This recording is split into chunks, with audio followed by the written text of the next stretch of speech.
And so welcome everyone today for the second session in our orientation, which is the infamous OKR and goal setting session. And so it's our pleasure and privilege to have all of you here with us today to welcome Philip Gales. Philip is not only was one of our entrepreneurs in residence at the DMZ, but he is also one of your peers. His company, Innate AI, was a part of our first cohort in the incubator program. And so as we talked about yesterday during orientation, OKRs are really one of the kind of tools that we use to track your progress on a quarterly basis throughout the duration of your time within the DMZ. Some of you may have some experience with OKRs before. Some of you may have never heard of OKRs before. And what we wanted to do was to use this session not only as a level set to make sure that everyone had that base level knowledge of what OKRs are and how to set them, but also then to introduce all of you to Innate.ai, which is Philip's company. And so I always find that, the best person to introduce themselves and their company is the founder and the person themselves. And so I'd like to pass the floor over to Philip to lead us through this session today. And Philip, thank you again for lending some of your time and experience with us. We really appreciate it having you here. It's my pleasure as ever. So good morning, everyone. Just before we get started, a couple of ground rules, please. It's going to be about a 45-minute presentation with about 10 minutes of questions at the end. If you do have any questions, if you can just save them until the end rather than jumping in. But if I ever say anything that you don't understand, that you're uncertain about, that you're confused by, raise your hand or say something in the chat. And V or Shane, if I could ask you to keep an eye on that, please. It helps me immensely if your video is on, please. But if you can just put yourself on mute, obviously until we're chatting or until we have some questions. So good morning, everyone. My name is Philip Gales, and I am going to be presenting about objectives and key results, otherwise known as OKRs, and North Star metrics. And we're going to do a very, very quick introduction about myself as to why I'm talking about this, particularly my experience with different startups and what I've seen. And then we're going to talk about the fact that, frankly, when it comes to startups, execution is everything. And it's all about getting things done. And the problem is that there are a lot of things that you might want to do. There's a lot of things you feel like you should do, and there's a lot of distractions. And so we're going to start talking about the execution part versus the distraction part. And then we're going to start to flip that into what I've experienced at numerous startups I've worked with or advised, which is what I call the shit show period at startups, which is probably something you're going to start going through soon, which is that you've started to get some traction, you've started to grow, maybe you start to hire a team, and then it gets extremely messy. And we'll talk about that, we'll talk about why it occurs and how to get through it. And these will lead us into this realization that we need to be clear about what we're doing, and we need to make sure we're executing, and we need to make sure that our team is clear about what we're doing and why. And that will lead us into objectives, particularly management through objectives, and then their evolution into objectives and key results, or OKRs. So we'll talk about OKRs, we'll talk about what they look like, what's good, what's bad, and then we'll give you a quick intro to how we use those internally in the DMZ so we can track what you're doing and help you get funded. By way of background, I'm a serial tech entrepreneur for about the past 2.5, maybe coming up to 3 years now. I've been advising and mentoring companies, mainly in the DMZ, also Rogers Cybersecurity, Calculus, Whitespace, eCommerce North, and these are books and books of notes on the various companies I've worked with. And a lot of what I'm going to talk about is based upon my experience of managing and building companies, and of having seen other companies grow. And so particularly the growing pains of going from a sort of 4-person close early team to a 20-person scaling team to a 50-person team to a 100-person team, and how and why founders struggle with that, how the organization struggles with that, and ways in which we can solve those problems. But first of all, fundamentally, when it comes to startups, execution is everything. I love quoting Y Combinator, and particularly Sam Altman, And these are two of my favorite quotes by him. And number one, ideas by themselves are not worth anything. Only executing well is what creates value. We're in a wonderful capitalist world of more than 7 billion people. And thankfully, many of those people live or are very well educated, are wealthy, are affluent. And so there are multiple opportunities for people to come up with different business ideas, to execute upon them, to see problems, see challenges, see opportunities, and to go and do something. And so fundamentally, we're in a place where if you have had an idea, there's probably, 10,000, 100,000, maybe 1 million people that have also spotted that thing. Of those, some of them maybe aren't able to execute, maybe don't have the opportunity, but almost certainly there's going to be thousands, if not tens of thousands of people who are sort of playing around with something like what you're doing. And fundamentally, there's going to be tens, if not hundreds, maybe more companies doing almost exactly what you are doing. The ideas themselves are not worth anything. There are so many ideas. There are so many people coming up with things. What matters is actually executing and executing well upon it, because that is what means that you will succeed versus your peers and the other people working on this who won't. And then execution fundamentally gets broken down to these two key questions of what to do and can you get it done? And it's my observation the founders tend to really struggle with that first one of figuring out what exactly to do. And there's multiple reasons for this. And one of the main and worst ones is that actually there's a ton of distractions. And founders often get confused and mistake doing things for being productive. And I see this a lot of times. I see a lot of what I call entrepreneurs. I see a lot of people who go to all the tech meetups and they're at all these events, and they're doing these things and they're networking, but they're not actually doing anything. They're just meeting a lot of people. I see a lot of companies that have a cool office and a great logo, and they've got a wonderful landing page, and they've got great amenities, and they've got beanbag chairs, etc. And it looks great, but underneath that, there's actually no product.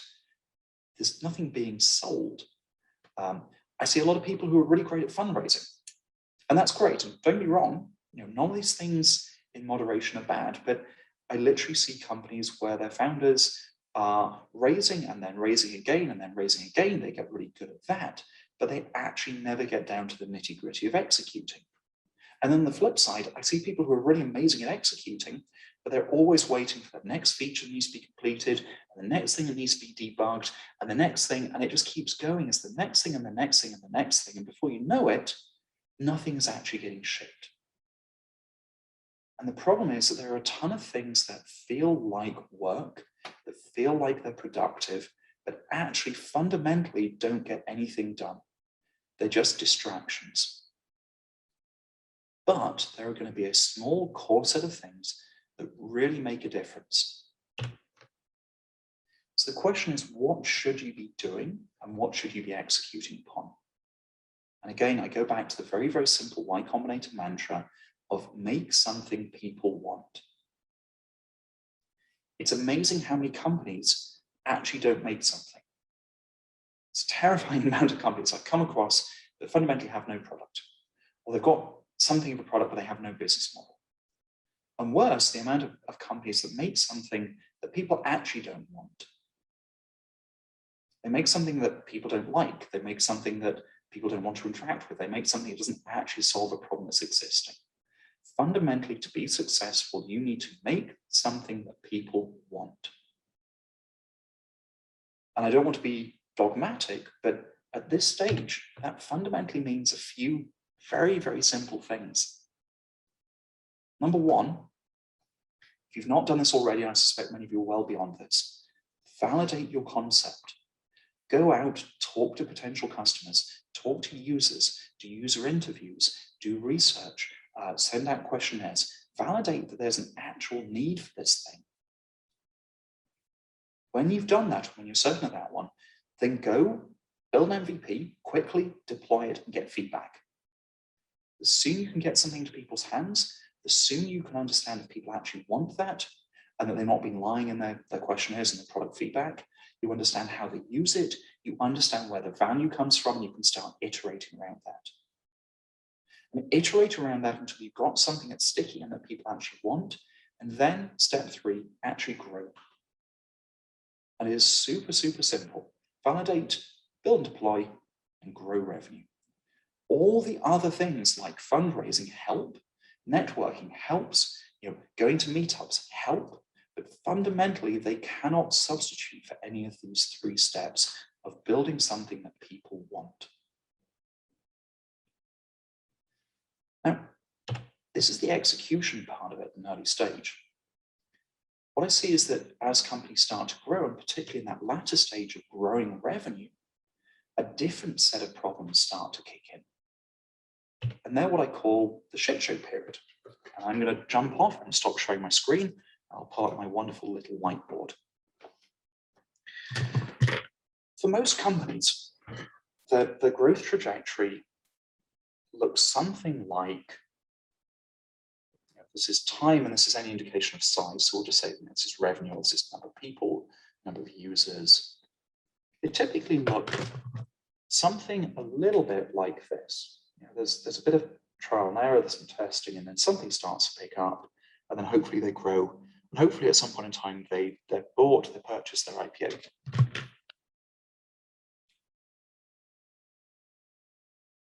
And it's my experience that you've got sort of a growth stage here, and you've got an early stage here, and in the middle is an absolute shit show.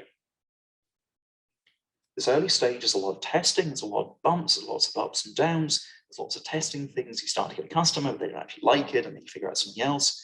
And typically this is a small early stage team, typically of a few people, working closely together, figuring something out. At the growth stage, typically this is a relatively large company. There's multiple business models we can talk about, there's multiple corporate structures, but fundamentally you've probably got something like a CEO with multiple CFO, CTO, department heads, underneath each of whom you have probably a team lead and then multiple reports.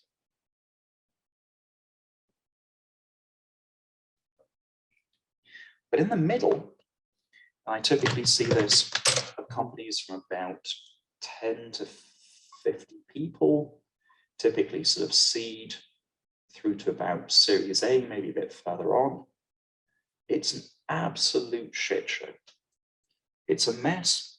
There's friction, there's arguments, employees don't understand what's happening, there's multiple directions, people are pulling in different ways, people argue. And fundamentally what tends to happen is money and time are wasted, employees get annoyed, some of them leave, some of them are fired, and it's just a mess. And it's my observation that every single company I've seen has to go through this. And it feels like one of the growing pains of getting from this early stage company to this growth stage company.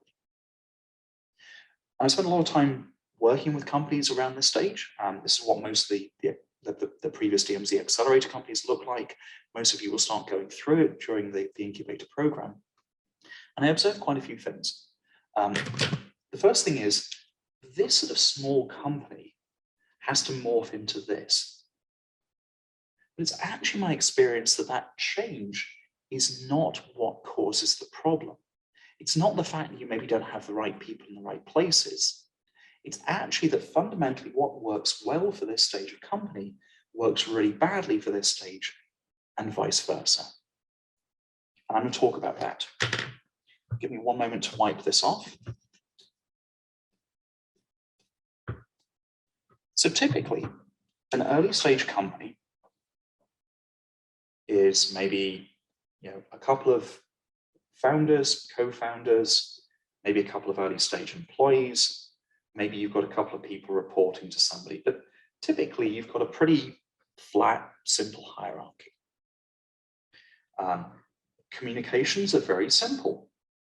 You probably Slack each other, chat with each other, bounce ideas around, and it's very simple to make decision making. If this person comes up with an idea, maybe they talk to this person, like, okay, that sounds great, let's go and do it. It's not much reason really to loop in other people, because fundamentally, typically such a tight team that other people find out, or you just ping somebody like, okay, we'll decide to do this one, or hey, let's chat about that. Communication, ideas, decisions, direction flows very, very easily typically. The problem is the stuff that works very well at this stage is often the things that work very badly at a large later stage. So if you look at a sort of growth stage company, and again, there's multiple structures, there's multiple ways you can structure this or do this, but typically you'll have some form of VPs or CFO or C-suite who are running different departments, each of whom has typically some managers, beneath which you have some employees.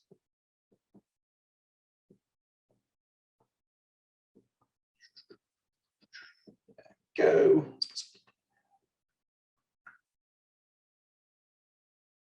And the problem is that a lot of the things that worked really well at the early stage work really, really badly here. Things like the CEO has an idea for a new product. The CEO talks to the developer, says, hey, we should do this thing. The developer goes, okay, that's cool. Let's go do it. Works really well at the early stage. I'm not saying you shouldn't do that. At the late stage, CEO has an idea for a product, goes to a developer, says, hey, you should do this. So the CEO goes down to this developer. In so doing, the CEO cuts out the middle managers. Other developers say, hey, why does the CEO talk to this developer and prioritize them, not us? Something that was on the roadmap for this developer to work on is suddenly pushed off because you can't argue with the CEO. And so suddenly this developer is pushing a weird direction where they can't push back on the CEO, but their manager is annoyed because they're not doing what they were told they should do, and their peers are annoyed, and it's cut out the management decision making here. Other things, two of your employees clash. These two, fundamental decision, don't agree with each other. What do? You step in and you talk to them. Perfect, great, exactly what you should do at an early stage. At a later stage, these two employees clash. If you as a CEO step in, then you mess up again all this management hierarchy, because you suddenly say, well, these managers don't matter. They can't do their job, clearly. Nobody can go to them for decision making as the CEO overrules them. You cut them out, you don't have the context as to what's going on, then it means that every single discussion, every single decision needs to be made has to go via the CEO. So fundamentally, the things that work at this early small stage of company, the closeness, the quick decision-making, cooperation, the going and talking to people, the actually getting stuff done, is actually all the stuff that really fucks up the later stage company. And the way to overcome this is you as the CEO need to be able to delegate decision-making to the lower levels and empower your managers and your employees to understand and to make decisions themselves. And the best way of doing that is not to tell them specifically what to do, but to have the entirety of your company aligned in a common direction. To say this is the direction in which we're going, and to have everyone, plus or minus, they're never going to be 100% aligned, but plus or minus aligned as to that's the direction that we need to go in, and let's pull in that direction. And this is what OKRs does. OKRs give a clear way of showing this is the direction that the company needs to go in, and if they're properly structured and they are properly communicated and properly cascaded, then everyone in the organization, plus or minus, understands what direction you're pulling in and why. So imagine you've got a developer, a salesperson, and a product person down here. And they're clashing because the developer says, hey, I've got some technical debt that I need to work on. It'll make us more efficient and faster, and we'll move faster in the future. The salesperson says, hey, that's great, but you need to push this new feature because I'm just about to sell it to this contract or to this customer. There's a ton of money that can come under this. And the product person goes, well, that's great, but I need you to debug this code because I'm getting customers complaining about the bugs and they're churning. So these three people are all clashing on a fundamental decision around what should this developer do? Should the developer work on technical debt, on a new feature, or on bugs? If you're a bad CEO, you just jump in and you tell them exactly what to do. If you're a good CEO, ideally, you will set very clear objectives and key results that clearly outline what you need to do. For example, maybe you want to raise money in 6 months' time. So you'll need to start pitching in 3 months' time. So you need good growth for the next 3 months. So the objective is to grow, which means you need your revenue, which means that the bugs can wait, the technical debt can wait. The new feature that means that we're going to get new contracts is what's prioritized. And if your employees understand this, you don't need to step in. Your managers don't even need to step in because it's clear what the direction is and they'll figure this out. On the flip side, maybe churn is a real problem and you've grown, but you've sort of flatlined. And you're like, oh, this is a problem. My investors are complaining about it. So then you say, well, objective, reduce churn. So now suddenly this new feature doesn't matter. The technical debt maybe matters, but what really matters is getting these bugs quashed so that customers are happy, so you reduce your churn rate. In summary, the stuff that you do at the early stage of a startup is really quick, it's easy, it's very, very simple. You've got great comms, you discuss stuff, but fundamentally you have to change as you go into a growth stage startup. And the big thing that you have to change as founders is that you can no longer have those one-on-one direct communication conversations. You're no longer solving the problems. You're no longer deciding stuff for people. You need to empower the various layers of management employees to actually make decisions themselves. But that means you need to tell them what direction you're going in clearly so they can make that decision. And that is what objectives and key results are really, really effective at doing. Does that make sense? See some nodding. Excellent. So let's jump back to the slide. We will share the slides or the deck with you afterwards. So just go through that very quickly. Every startup that I've seen goes through this. Direction is unclear, cash is wasted, people clash, people leave. It's a mess, and eventually you get through it. But the problem is that the stuff that worked at an early stage, small, tight core team, rapid communications, quick decision making is actually the stuff that messes you up at a late stage, where you've got a hierarchy, where you're mature, where you need direction. And it's things like diving in and making decisions on a one-on-one basis, cutting out your middle managers, cutting out their plans, effectively rendering them, impotent and unable to do anything because you might just step in at a moment's notice. Things like decision-making, conflicts, figuring out what needs to be done, always jumping in because you're the CEO, but then that means you are the bottleneck because every decision needs to go via you. It alienates your managers. They can't manage, they can't make decisions themselves. It's all about you. So what you need is something that is going to align your company in one direction, that will communicate very, very clearly the few things that need to be done. And remember, we're talking about execution is everything, and there are a ton of distractions. So you want to clearly outline what needs to be done and communicate that to all layers and hold people accountable for that. And that is OKRs. So what do we need? We fundamentally need something that will focus people upon what needs to be done and those core things, and not a ton of distractions. That will communicate that with intentionality, clearly internally to the multiple layers of the organization, and that will hold people accountable. And those are the 4 core things that OKRs do. And this is what makes them so powerful. Now, if we go back in time to the 50s, OKRs have evolved actually mostly from a ton of tech companies trying different things to be more effective. And it started in the 50s with Peter Drucker and management through objectives. And just very, very simply, the concept there was if you give a manager an objective and they own it, they're much more bought in, they execute much better. And this was something that the early tech companies, the IBMs, the HPs, the Intels, etc., adopted quite rapidly. And it was great. But the problem with objectives is that you might say, hey, go and launch this product or go and grow in this area or improve or increase revenue, but they're quite wishy-washy. So they might empower people, But there's always this question of, well, we said we'd launch this product, but has it actually launched? It didn't launch this year. Is it going to launch next year? Have you hit that objective? Or we said that we need to grow in this new category. Well, sales have gone up a bit, but was that what we wanted? And so management by objectives slowly morphed into what I started to learn as SMART goals. So actually saying, well, you can't just say you need to grow revenue, you need to be more specific. It's got to be measurable. Grow revenue by how much? It's got to be realistic. It's got to be time bound.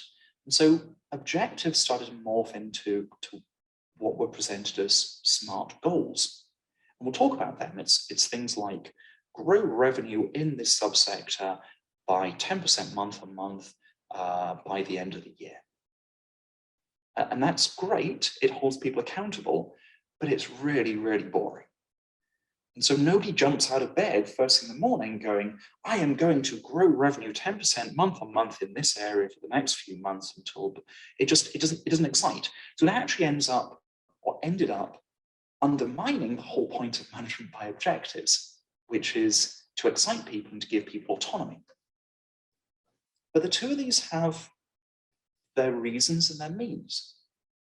And so starting in the 2000s, OKRs sought to take this management by objectives and SMART goals and merge them into something that was both exciting and empowering, but was also able to hold people accountable. And that's where we are now with OKRs. It's a merging of the two of these. It is used by a ton of big tech companies. You notice I've got a lot of big logos, but it's also used effectively in a ton of very small companies. And I recommend, that's why we're here, that every single startup, going through from even those of a single founder with an idea, use OKRs to hold themselves accountable to what they need to do, to hold the early employees accountable, to make clear what needs to be done, and to align the company as you grow. And that's why we're talking about OKRs. I see a couple of questions in the chat. Feel free to put them in there. I will answer these at the end. That's a great one, Jamie, but I'll get back to these at the end. I'll not answer them yet. So fundamentally, objectives and key results are these two things of an objective. Something that gets people up in the morning. It's a rallying cry. It's exciting. It's what you need to get done. With a key result, which keeps people accountable. It's the thing that you measure that allows you to understand if the objective has been hit. I typically recommend that companies have between 2 and 4, but really between 2 and 3 objectives at any one time. If you have more than that, it's unclear what exactly your priorities are. You'll end up with people doing a lot of different things, but nothing ever gets completed. Just focus on a few core things. And typically, I recommend about a 4 to 12 week time horizon. For earlier stage companies where you're iterating rapidly, much more like 4 week. For your stage, I would probably recommend it's around a 12 week, i.e. 3 month, i.e. quarterly, Jamie, and I'll expand more upon that, but about a three month time horizon. And that's purely that as you start to mature, as your company grows, a lot of the objectives take more time, they take more effort to set up, and you don't want to be continuously flip-flopping around different things. You want your managers and your team to have time to actually execute. And then the key results depend upon the objectives, or depending upon the objectives, I recommend about 1 to 3 per key results per objective that have this specific property of being SMART. That is, they're specific. It's clear what you're doing, it's clear what you're measuring, it's clear what needs to be done. They are measurable. So no matter what they are numerical. That might mean you have to turn some things into a 0-1, is this done or not? Or a percentage of progress, or you have to start saying, well, product research requires a number of interviews, but it has to be measurable. Otherwise, it's just wishy-washy. It's achievable and it's in some way agreed. There's nothing worse than giving your team or your managers objectives, OKRs that they just can't achieve. Your stretch goals is one thing, but stupid goals just end up annoying people and your team will disengage. Also means they've got to be realistic. You might want to grow like mad, but 100% monthly revenue growth isn't realistic, your team is just going to get disengaged. They're going to go, this is rubbish. I hate OKRs, and they're going to be annoyed with you. And finally, they've got to be time bound. So you might say, I want to get to 20K in MRR, but by when? 20K MRR by the end of this week? Maybe it's not realistic. By the end of this month? Or by the end of this year? Okay. By 4 years' time? They're all very, very different. So rather than talking about this, let's actually go into some examples. So examples of OKRs. Objective, expand into the US. Brilliant. And 5K in revenue in Chicago and Boston by the end of Q2 2021. It's specific, it's measurable, hopefully it's agreed, achievable, and realistic, and it's time-bound. Something that's not revenue-based. Understand our customers' needs. How do you know if you've understood your customers' needs? Well, you've got a certain amount of interviews done. So interview 20 independent coffee shop owners by 31st of January 2021. Grow revenue. Great. Okay, specifically reach 3K in MRR from new customers by the end of March. On the left, you've got stuff that is clear, it's exciting, it gives your managers latitude to do what they need to do. And on the right-hand side, you've got a means by which you can understand if that objective has been met in a way that is clear and holds people accountable. Now, interactive time. Please feel free to unmute. I see a lot of OKRs that are bad, and I see a lot that are just, they're just poor. So let's talk about why these might seem like okay OKRs, but they're really not. So I'll read them out first, and then I'll ask people to jump in. First OKR, objective, grow loads, key result, 50% month on month by year end. Feel free to jump in. Why is that a pretty poor OKR? By the way, if you don't jump in, I'm going to start naming people. Maybe it's not realistic if you didn't check the market and your position in the market, the ability to reach that goal. Yeah. I think also Absolutely it's not, it's not like in the chat, Luma said, not very clear, not super measurable. Yeah.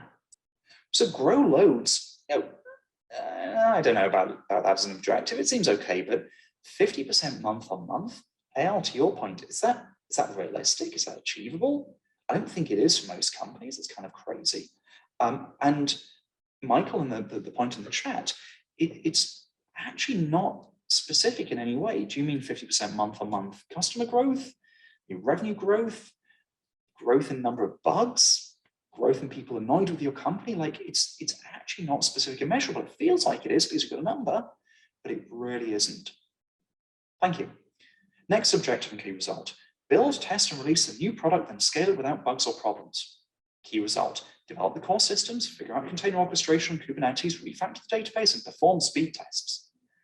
Again, jump in. Why is that a bad OKR? It's not really measurable in this case. Yeah, tell me more about that, Jamie. Yeah, it's ambiguous. I mean, is scaling without bugs? What does scaling really mean?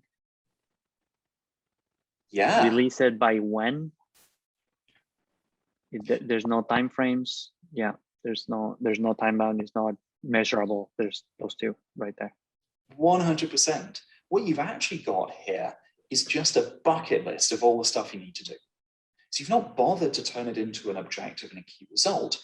You've just given people a ton of stuff to do. So the first problem is, Jamie, great, by the way, you've touched on both these. To Jamie's second point, the objective of build, test, and release a new product and scale without bugs or problems is just like, that's everything. You've not told people what actually needs to be done. What's the objective? You build the product, or develop an MVP, or actually harden this thing. Like there's an objective there, not all of these things. You need to be clear about the thing that needs to be done. And then the other point that Jamie made is that this develop the core system, figuring out container orchestration, refactor database. Like there's nothing specific or measurable about that. Nothing in that key result actually tells you if you've done the first things. That's actually just all the tasks that you need to do. It's just like, do these things. So it's not just that it's a poor OKR. It actually doesn't help any of your team because it micromanages them. It doesn't tell them what they need to execute upon. It doesn't tell them what the priority is. It just shoves a ton of stuff on them. And you're like, good luck. I hope that works out. Thank you, Jamie.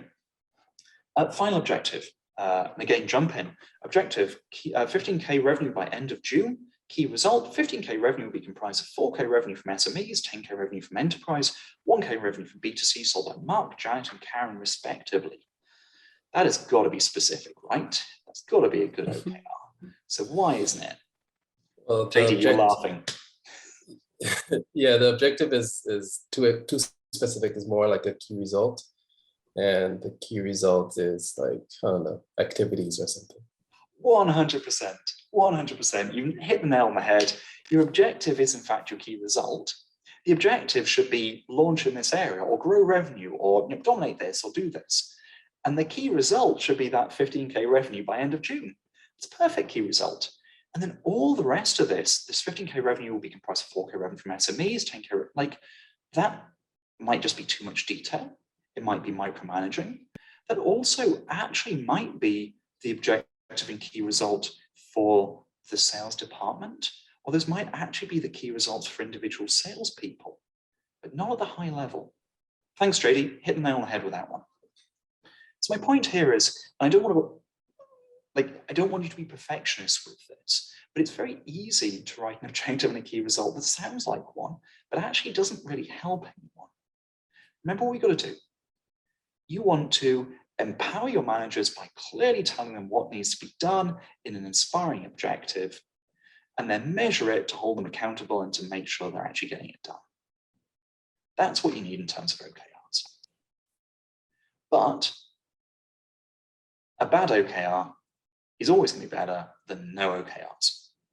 Don't put them on a pedestal, get them up there, communicate them with the team, make it clear to the team what's going on. So I'm going to jump out of the presentation. I'm going to talk about actually doing it.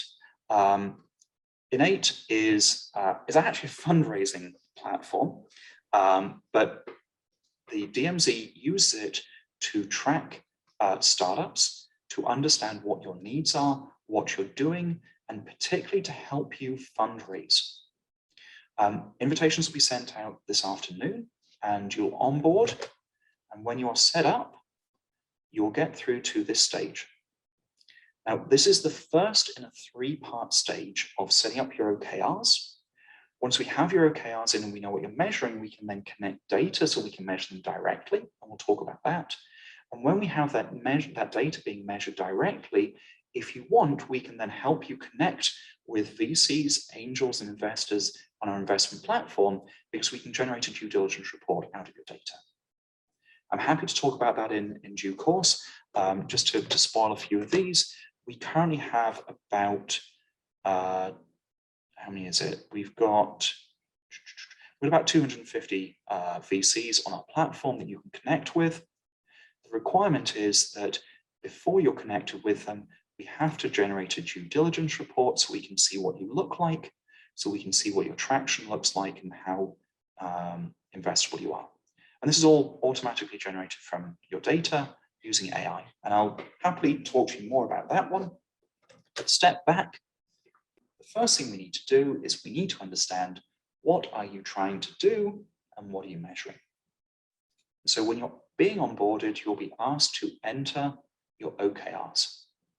There'll be a little bit more digital training on this one. There's a little training example that comes up, but you'll end up entering your objectives, your key results, recording your data, and if you want, you can put in initiatives as to what you're doing. Everything is fully interactive. It can be shared with other members of your team, with your managers, co-founders, etc. Everything can be edited out of here. So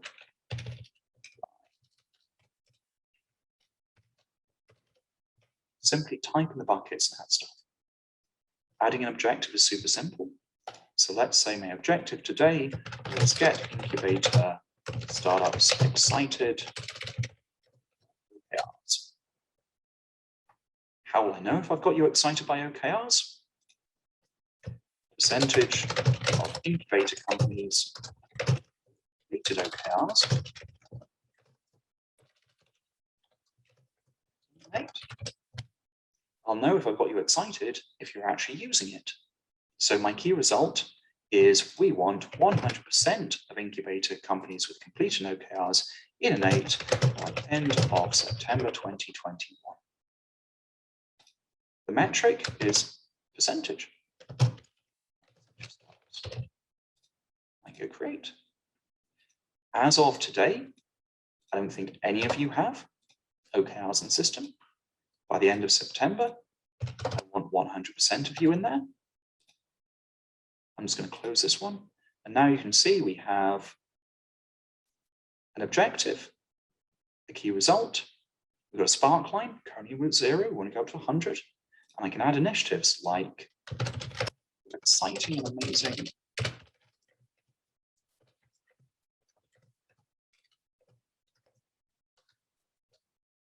There we go. My contact details. You can email me at philip@innate.ai. You can also connect with me on LinkedIn. You can also just ping me on the DMZ Slack. Very, very easy. You can also just complain at me via intercom. Feel free to give me feedback. Feel free to tell my team what's going on.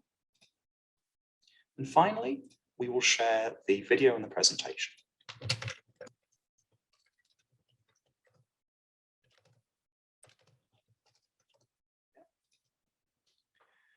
Now, as we progress on this one, I'll track how many of you actually have OKRs in the system, and I can start recording.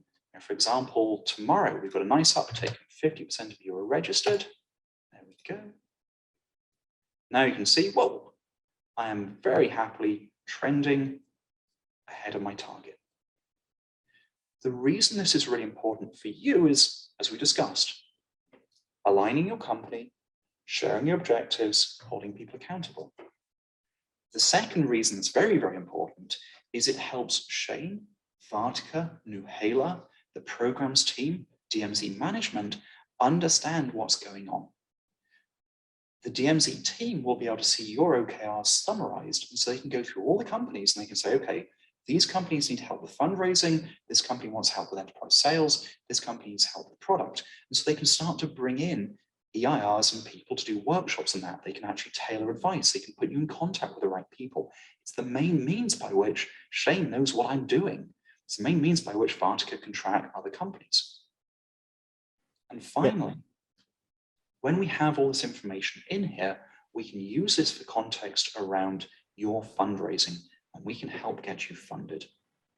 Because when we're saying things like win back 500K and lost MRR, we can actually connect into your Stripe. And rather than you having to play around and move this or add it each week, we just connect the data directly. Yeah, and if I may just jump in quickly, Philip, to provide an example of that. So one of the things that we do on our side is, myself, Vartika, Mohi, Nuhala, etc., work very closely with all of you.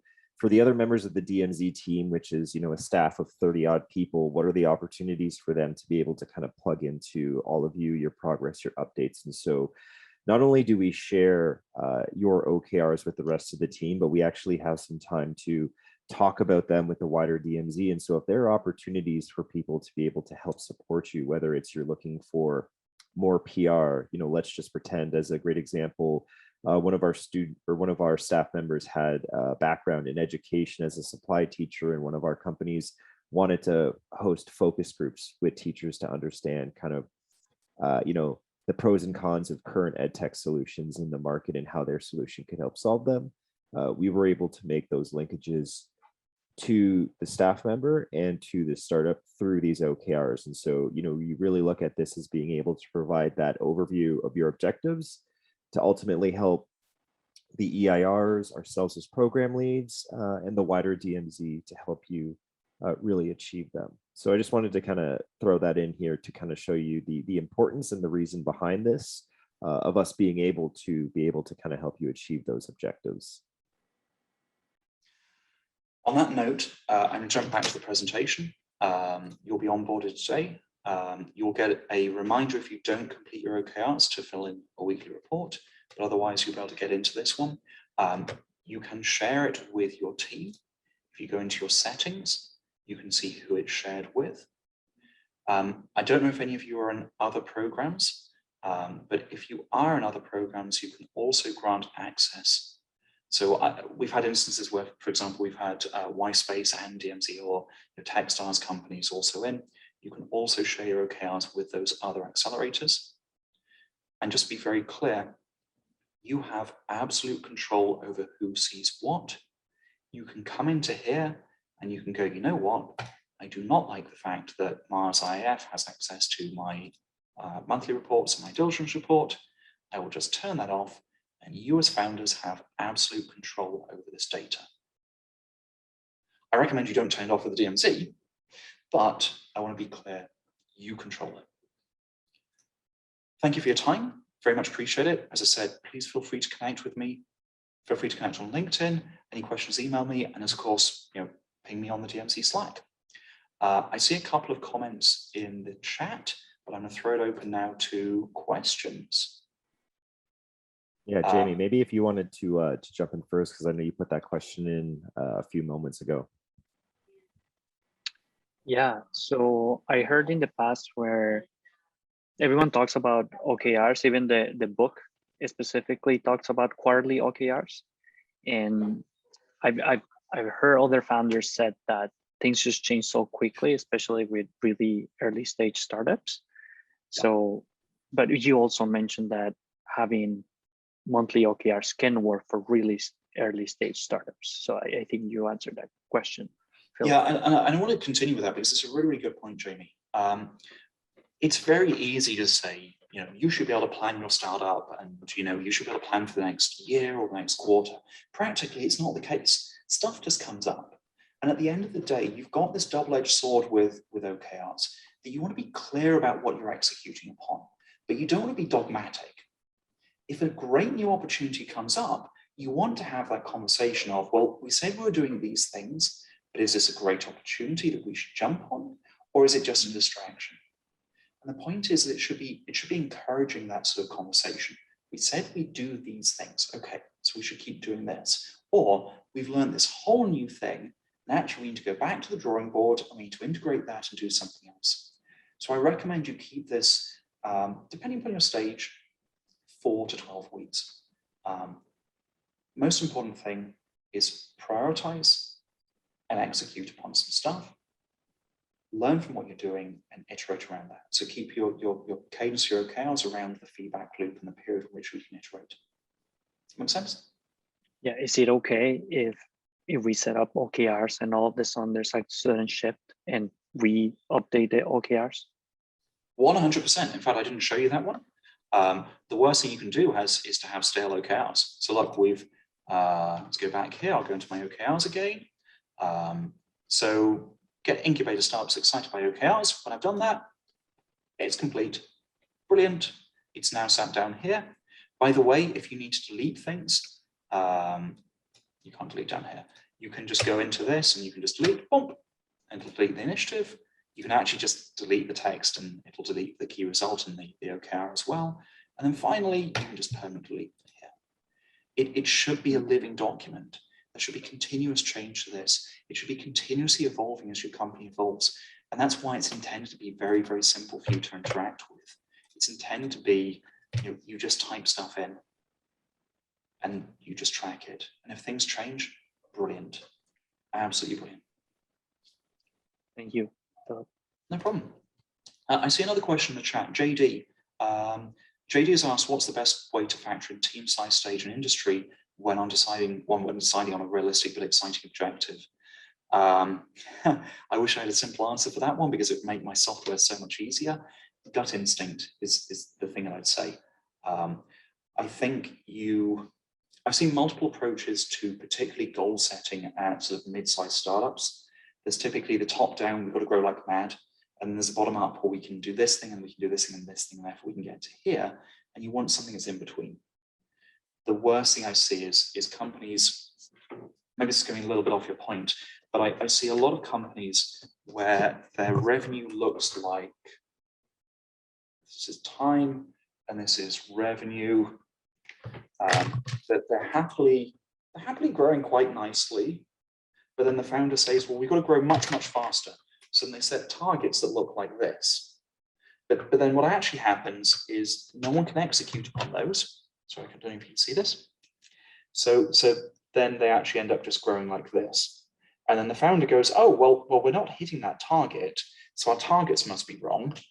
So now let's set another target here at the end of the quarter, and we'll grow like this.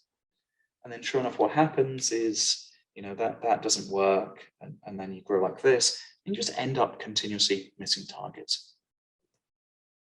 That's a problem. By the way, that's really, really poor management, and that's poor execution. But it's also really poor target setting. So my recommendation with this is there's got to be a midpoint between your expectations that you need for VCs and pushing people and their capacity to actually execute upon that. And it gets to a point where if you are continuously doing this, it's like you just, poor analogy, but it's like you're just flogging a dead horse. Like you're just not making progress. It's incumbent upon you as a manager to go in and say, if I need you to do this, what do we have to do? Or brainstorm some ideas to make this different. Or I want us to grow 30% month to month, and we're currently doing 20%. Let's figure that out. That's management. So figure out what you're doing, figure out what you need, figure out what the difference is, and set the objective somewhere in there and help people. Yeah, the only other thing that I would add is sometimes I even see the opposite case where some companies set incredibly conservative OKRs to be able to hit them and kind of say, hey, look how awesome we are, which is, it's definitely not the case. And I would say, well, not as concerning. When we work with companies that hit all of their OKRs at the end of quarters, it's kind of reevaluating, like, have you set ambitious enough goals? I would say that, for most of your OKRs, like, let's just pretend you set 4, hitting 2 of them and missing out on 2 of them is probably what the realistic scenario of every company kind of goes through. There's an element of them kind of being stretch goals in a sense. And the other thing too is I don't think anyone is ever perfect when they start to kind of track or measure anything, whether it's, how many calls you do in a day, how many demos you close. A lot of this is kind of getting you into the habit of starting to measure, of starting to track these things. And of course, over time, you'll then have more historical data to be able to go back for, whether it's Q1 2022, Q2 2022, to have the data to say, hey, we set these goals, at the, middle of September with the DMZ. Now that we have some kind of information and data underneath our belt, we can actually make more informed kind of OKRs. And so also don't feel like if you set bad OKRs today, the DMZ is going to kick you out. I know some companies have kind of had those concerns before too. It's just about getting you in the kind of habit in the process of this to refine it to eventually to the point where, you're actually setting very kind of, data driven, essentially kind of targets down the line. Just to echo that, I know that currently one of my OKRs, I'm tracking about 48%. And I'm not moving from that. And Shane hasn't thrown me out yet. But we have a meeting on Monday, Philip. Yay! But the great thing is, like, Shane knows it's not a problem per se, but Shane knows I need some help there. And it's specifically around sales. So I've hired a salesperson. I need to talk to some sales EIRs, and I need to figure something out. You're not going to get thrown out of the DMZ for not hitting your, let's rephrase that. I'm not going to throw you out of the DMZ for not hitting OKRs, and I sure as hell don't think Shane or Vartica or Nuhala is. They're going to do the exact opposite. They're going to do what they're doing with me and go like, okay, so you're missing your sales target, Philip. How can we help? What resources do you need? We've got time for one more question. Feel free to unmute, by the way, feel free to jump in. And if you do have follow-up questions, the workshop will be shared with you, the videos will, and feel free to ping me on Slack. But one last question from anyone. Yeah, I can go, Gulshan from Pragya here. So yeah, I think the tool looks great. I mean, it's a great tool to pull together all this information, and I think the due diligence report looks really nice. I'm picking up on Shane's point, right? So how do we decide, okay, what's conservative OKR and what's too ambitious, right? I mean, does the tool throw up some guidelines based on segment, industry? I mean, what is the average kind of, right? Let's say a SaaS company Oh, and Gulshan, this is the kind of trend. you're a man after my yes. I'm a numbers guy. I actually don't like the objectives part for the simple reason that I like numbers. I can't answer what your numbers should be for OKRs. I am going to share with you an example company. This company is made up, but once we have your data connected and we can actually track what's going on, we can start to tell you things like, I always get questions from particularly SaaS founders, like what's a reasonable churn rate? Maybe you're doing 7.9% churn. I can tell you that that's actually sort of second quartile, maybe even bottom quartile. Mean is about 4.7 month-to-month churn. 2.5 is really good. Bottom quartile is 9.2%. We can't yet cohort this by different customers or different industries, but that's relative to the 857 other companies we have in here. So if you want something like, revenue target is dreadful. If you want something like what is the top quartile growth rate for revenue, it's at least 15% month on month. If you want to set yourself a challenging customer churn target, get yourself to top quartile. So get your churn rate down below 2.5%. This is the next stage of the product when we've got you all data connected. But yes, there's a lot of stuff that we can share in terms of you benchmarking yourself against your peers and what is going on. Yeah, that would help. Yeah, that's sorry, Gulshan, I've dodged the bullet with that one in terms of setting your OKRs. But when you get that connected, we'll be able to tell you what you're doing relative to your peers, and hopefully that will tell you how you need to feed back to the OKRs. Yeah, this is pretty useful data. Yeah. And again, to take the bullet, part of the meetings that we're going to be having with all of you later this afternoon, and then of course on Thursday as well, is to have conversations. And again, no one is perfect. No one kind of goes into this with kind of the OKRs that they really leave with, and there's just so many things outside of their control. Like, while it's an example that's out of the norm, just think of the pandemic that happened last year, where everyone came into March, April, May with these grand ambitions, and then something completely out of their control just completely scrapped all of their objectives, and they had to kind of take a step back and reevaluate everything. I think again, it's about getting into the kind of the habit and the process of it, so that while we get to, again, whether it's Q2 2022, we can kind of look back and say, what is it that we need? Again, if you have kind of objectives or targets that you have in mind, let's look at, fundraising as being an example that a lot of you are probably interested in. Investors in Canada are going to have kind of certain things that they want to see, whether it's traction, user growth, month-over-month growth, churn, etc., that we can kind of use as benchmarks to build those objectives. But I think, for all of you as founders, you really have to kind of use this as an opportunity to say, if I look back in 3 months from now, will I be happy with the progress that I made? I think oftentimes when people don't set objectives, it can feel very easy in the day of to feel like you're doing a lot of work, to feel like you're making a lot of momentum. But when you take that kind of retrospective look back, you're actually like, wow, I didn't actually achieve as much as I did, or wow, I actually overachieved what I did. And so again, this is going to kind of be a process. This is ever changing. Philip's changing his OKRs. Companies in cohort 1 are changing their OKRs on a consistent basis. Priorities can shift depending on situations. Opportunities can come out of nowhere. And I know we're at time, and I know that we have kind of a day full of OKRs, but I'm going to stop the recording. So thanks everyone for listening.